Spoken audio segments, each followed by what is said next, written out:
Assalamualaikum warahmatullahi wabarakatuh dan salam sejahtera. Saya Nurmansyah binti Mazni daripada Jabatan Kejuruteraan Elektrik Politeknik Sultan Haji Ahmad Shah akan membentangkan tajuk kajian faktor-faktor yang mempengaruhi pencapaian akademik pelajar dalam kursus digital Electronics. Topik yang akan disentuh adalah pengenalan objektif kajian, sorotan kajian, metodologi, dapatan kajian dan kesimpulan. Sebagai pengenalan, kursus Digital Electronics merupakan salah satu kursus teras disiplin yang wajib diambil oleh pelajar yang mengikuti program diploma dalam bidang kejuruteraan elektrik di Politeknik. Kursus ini memberi pendedahan kepada pelajar mengenai teori asas dan aplikasi sistem digital. Antara kandungan utama kursus adalah sistem nombor dan kod, lita logik, operasi boolean, flip-flop, counter dan register. Prestasi akademik pelajar bagi kursus ini berada pada tahap yang baik. Namun, terdapat juga pelajar yang mengalami kesulitan dalam memahami kursus ini dan mendapat grade yang kurang cemerlang. Secara amnya, sesebuah institusi pengajian tinggi haruslah mempunyai matlamat dalam melahirkan graduan yang cemerlang dalam akademik. Pencapaian akademik pelajar yang cemerlang memberikan gambaran terhadap kejayaan seseorang pelajar dalam bidang akademik dan menunjukkan sejauh mana ilmu di dalam sesuatu kursus yang dipelajari itu mampu untuk dikuasai. Polisas yang merupakan salah sebuah institusi pendidikan dalam memberikan akses kepada program pendidikan dan latihan teknikal dan vocational amat menitik beratkan tahap pencapaian akademik pelajarnya. Sehubungan dengan itu, kajian ini dijalankan untuk mengenal pasti faktor-faktor utama yang mempengaruhi pencapaian akademik dan mengenal pasti kewujudan perbezaan antara pelajar lelaki dan perempuan terhadap faktor-faktor dan pencapaian akademik pelajar dalam kursus Digital Electronics. Objektif kajian. Kajian ini bertujuan untuk melihat faktor-faktor yang mempengaruhi pencapaian akademik pelajar semester 2 program DEE iaitu Diploma Kejuruteraan Elektrik dan Elektronik, DEP iaitu Diploma Kejuruteraan Elektronik Komunikasi dan DTK iaitu Diploma Kejuruteraan Elektronik Komputer. Politeknik Sultan Haji Ahmad Shah terhadap kursus Digital Electronics. Objektif pertama adalah mengenal pasti tahap sikap, minat dan pengajaran dan pembelajaran iaitu PDP pensyarah terhadap pencapaian akademik pelajar bagi kursus Digital Electronics. Dan objektif kedua adalah mengenal pasti perbezaan antara pelajar lelaki dan perempuan terhadap faktor-faktor yang mempengaruhi pencapaian akademik pelajar dalam kursus Digital Electronics. Terdapat banyak kajian yang telah dijalankan mengenai faktor-faktor yang mempengaruhi pencapaian akademik. Antaranya, menurut Nur Erna Leong, Noraini dan Halimatus, sikap pelajar, minat dan pengajaran dan pembelajaran PDP pensyarah mempunyai hubungan yang signifikan antara satu sama lain dan merupakan faktor-faktor penting dalam menentukan pencapaian pelajar. Seterusnya, menurut Siti Hasmiza dan Siti Fatimah, tingkah laku seseorang dipengaruhi oleh sikapnya terhadap sesuatu perkara. Pelajar yang mempunyai sikap suka ponteng dan tidak mengambil berat tentang kehadiran boleh mempengaruhi pencapaian pelajar. Kajian seterusnya adalah daripada Siti Hawa, di mana pelajar yang mempunyai minat yang tinggi akan sentiasa berusaha dan rajin meningkatkan diri, di mana mereka akan berasa puas apabila mempelajari mata pelajaran tersebut dan memahaminya. Dan yang terakhir adalah dapatan daripada Muhammad Erfi et al. Guru yang kreatif dalam pengajaran dan mempelbagai arahan dalam kelas boleh menarik minat pelajar untuk memberi penumpuan di dalam kelas. Seterusnya adalah metodologi kajian. Reka bentuk kajian ini adalah berbentuk deskriptif dengan menggunakan pendekatan kuantitatif. T-test dan ujian korelasi Pearson diguna pakai untuk mengkaji hubungan antara pencapaian akademik dan faktor-faktor yang mempengaruhinya. Bagi sampel kajian, seramai 55 orang pelajar semester 3 daripada program DEE, DEP dan DTK yang mengambil kursus Digital Electronics pada semester sebelumnya iaitu pada semester kedua. Penentuan saiz sampel ini adalah merujuk kepada Craigie dan Morgan. Instrumen kajian yang digunakan adalah soal selidik di mana terbahagi kepada dua bahagian iaitu bahagian A, maklumat profil sampel kajian dan bahagian B iaitu 21 item soalan dari aspek sikap, minat dan PDP pensyarah. Soal selidik ini telah diadaptasi daripada soalan yang telah dibangunkan oleh Halimatus 2020. Skala Likert yang digunakan adalah 5 mata iaitu skor 1 sangat tidak setuju, 2 tidak setuju, 3 kurang setuju, 4 setuju dan 5 sangat setuju. Kajian rintis terhadap 20 orang pelajar telah dijalankan bagi menguji kesahan dan kebolehpercayaan instrumen soal selidik. Nilai kebolehpercayaan kesemua item dalam instrumen soal selidik boleh diukur dengan menggunakan kaedah ketekalan dalaman Cronbach alpha. Nilai Cronbach alpha bagi keseluruhan item yang diperolehi adalah 0.934, menunjukkan soalan ini sesuai untuk digunakan. Ini adalah dapatan daripada bahagian A iaitu profil sampel kajian. Seramai 39 orang pelajar lelaki iaitu 70.9% dan 16 orang pelajar perempuan iaitu 29.1% terlibat dalam kajian ini. Pelajar lelaki dilihat lebih dominan berbanding pelajar perempuan dalam bidang teknikal di JKE Polisas.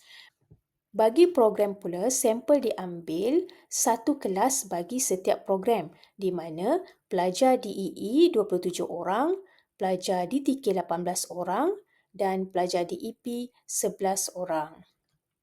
Bagi grade pelajar pula, 39 orang iaitu 70.9% memperolehi grade B ke atas, manakala selebihnya seramai 16 orang iaitu 29% memperolehi grade B tolak, C tambah dan C tolak.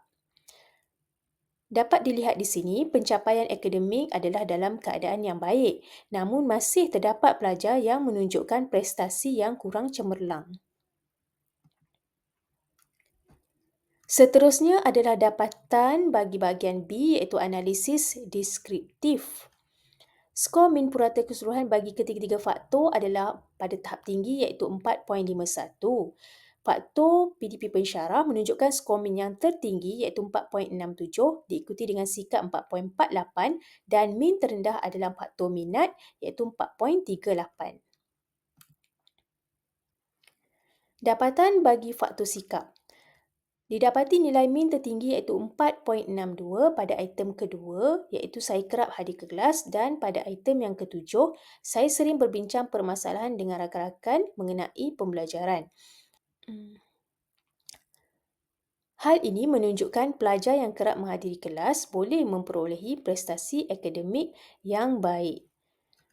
Seterusnya, skor min kedua terendah iaitu 4.35 pada item yang ketiga iaitu saya akan membuat catatan dan nota ringkas semasa sesi pembelajaran. Fenomena ini mungkin disebabkan penggunaan telefon pintar semasa sesi pembelajaran. Dan skor min yang terendah iaitu 4.33 iaitu pada item yang kelima, saya membuat latihan soalan-soalan peperiksaan yang lepas. Ini menunjukkan terdapat pelajar yang kurang membuat latihan soalan peperiksaan yang lepas walaupun koleksi soalan peperiksaan boleh dicapai dengan mudah melalui laman web. Seterusnya, dapatan daripada faktor minat. Skor min tertinggi adalah 4.49 iaitu pada item keempat dan ketujuh. Saya berasa teruja untuk melakukan kerja amali digital electronics dan saya mempunyai kesungguhan untuk mendapatkan markah yang tinggi dalam setiap penilaian dan tugasan. Dan skor min yang terendah adalah 4.13 iaitu pada item yang keenam. Saya berusaha mendapatkan latihan dan penyelesaian daripada laman web berkaitan. Ini menunjukkan pelajar berasa cukup dengan hanya mempunyai latihan-latihan pengukuhan yang diberikan oleh pensyarah. Seterusnya, dapatan dari faktor PDP pensyarah. Nilai min tertinggi iaitu 4.75 adalah pada item yang ketujuh, pensyarah bersikap profesional semasa proses pengajaran dan pembelajaran. Pelajar bersetuju pensyarah kursus digital elektronik bertanggungjawab dalam menyampaikan PDP yang berkesan kepada pelajar selari dengan item kedua dengan skor min kedua tertinggi iaitu 4.71 di mana pensyarah mahir dalam kursus ini. Seterusnya, nilai min terendah iaitu 4.60 pada item kelima. Pensyarah mengajar secara kreatif untuk menarik minat saya.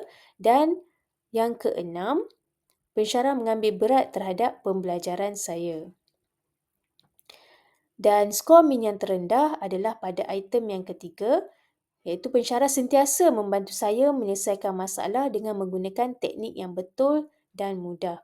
Faktor bilangan pelajar yang agak ramai dan juga tugas-tugas sampingan lain pensyarah berkemungkinan mempengaruhi hasil dapatan skor min terendah ini. Seterusnya, dapatan untuk mengenal pasti perbezaan jantina terhadap faktor-faktor dan pencapaian. Levin test telah dilakukan terlebih dahulu sebelum ujian T bagi menguji kehomogenan variance. Perbezaan yang signifikan antara pelajar lelaki dan perempuan bagi ketiga-tiga faktor. Seterusnya, terdapat perbezaan yang signifikan antara jantina pelajar terhadap grade pencapaian. Pencapaian grade pelajar perempuan lebih tinggi berbanding pelajar lelaki. Seterusnya adalah analisis kolerasi antara faktor-faktor dan pencapaian grade. Ketiga-tiga faktor mempunyai hubungan signifikan yang positif di antara satu sama lain. Faktor sikap mempunyai hubungan sangat kuat terhadap faktor minat dan mempunyai hubungan kuat dengan faktor PDP pensyarah. Manakala faktor minat mempunyai hubungan kuat dengan faktor PDP pensyarah. Namun, tiada hubungan bagi faktor minat dan PDP pensyarah terhadap pencapaian pelajar. Dan faktor sikap mempunyai hubungan positif yang lemah dengan pencapaian akademik pelajar. Ini membuktikan faktor sikap mempengaruhi pencapaian pelajar. Dapat dirumuskan di sini ketiga-tiga faktor iaitu sikap, minat dan PDP pensyarah mempengaruhi pencapaian akademik pelajar dalam kursus digital electronics. Ini adalah dapatan daripada analisis kenormalan data. Ujian untuk menentukan kenormalan taburan data telah dilakukan bagi tujuan membolehkan ujian parametrik korelasi persen digunakan dalam kajian ini. Hasil ujian normaliti bagi faktor sikap, minat dan PDP pensyarah mendapati bahawa data bertaburan secara normal dengan bacaan keputusan Squeenness dan kurtosis. Nilai diperolehi dalam julat di antara negatif 2 hingga 2.00 menunjukkan data berterabur secara normal. Sebagai kesimpulan, dapatan kajian menunjukkan faktor sikap lebih mempengaruhi pencapaian akademik pelajar di mana faktor ini mempunyai hubungan korelasi terhadap pencapaian akademik pelajar.